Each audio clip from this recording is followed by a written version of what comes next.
मोदी जी कहते हैं कि हम डिजिटल इंडिया की पैरोवी करते हैं, लेकिन आज हम ये देख रहे हैं कि ये डिजिटल इंडिया नहीं है बल्कि सर्वेलेंस इंडिया की स्वरूप हमारे सामने मोदी जी पेश कर रहे हैं। ये खुद कह रहे हैं एनएसओ वाले कि NSO products are used exclusively by government intelligence law enforcement agencies to fight crime and terror. उग्रवाद के खिलाफ लड़ने के लिए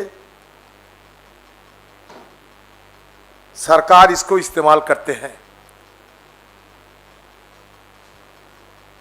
और ये इस्तेमाल असलियत में किसके खिलाफ हो रहे हैं?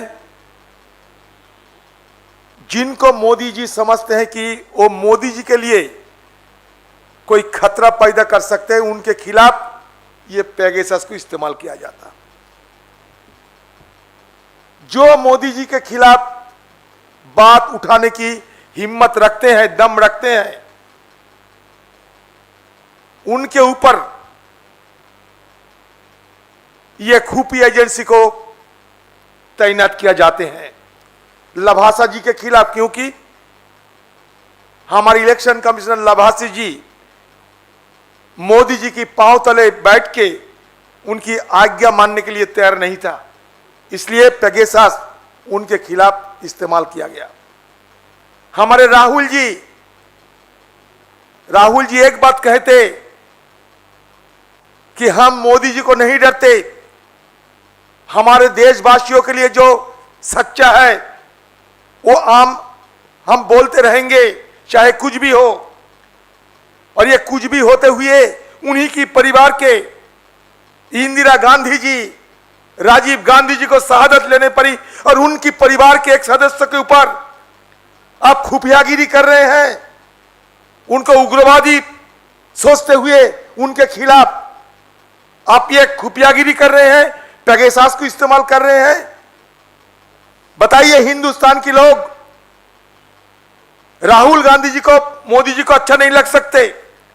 राहुल गांधी जी आपके खिलाफ सच्चा बात हिम्मत लेके कहते हैं, आपको पसंद नहीं होते हैं, हम जानते हैं, लेकिन इसका मतलब यह नहीं कि जिस परिवार हमारे देश के लिए कुर्बानी दिए हैं, जिन परिवार के लोगों ने, उन्हीं परिवार के सदस्य के ऊपर ये खुफियागिरी हो रहे हैं, देशवासी इनको मान्यता देंगे?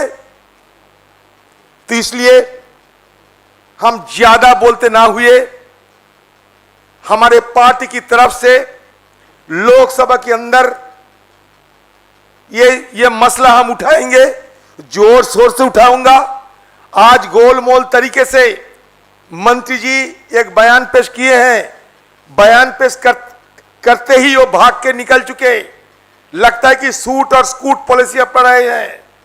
सदन के अंदर नियमों के मुताबिक जब मिनिस्टर की स्टेटमेंट होती है, ये स्टेटमेंट तुरंत सदन में ले किया जाते हैं। बिना ले किए गए मंत्री चले गए अपना स्टेटमेंट सदन में रखते हुए। हम लोग बाद में उनका स्टेटमेंट निकाला स्पीकर साहब से बात करते हुए। सबसे बड़ी बात यह है कि हमारे पार्टी की मांग यह है कि ये पेगासस को इस्तेमाल करने के लिए जिनको जिम्मेदारी लेना चाहिए, हमारे हिंदुस्तान के अभी की वो होम मिनिस्टर साहब अमित शाह जी, ये अमित शाह जी को इसी वक्त इस्तीफा देना चाहिए। अगर हिंदुस्तान की सरकार की कोई मोरालिटी बचे हुए है, कोई नैतिकता बचे हुए हैं, तो तुरंत अमित शाह जी को रेजिग्नेशन देते हुए हिंदुस्तान के लोगों को सामने अपने को पेश किया जाए। ये मांग रखते हुए अगले तारीख में सदन के सब विपक्ष पार्टियों एक साथ हमारे आवाज बुलंद करेंगे। यही कहते हुए मैं अपना वाणी को विराम देता हूं।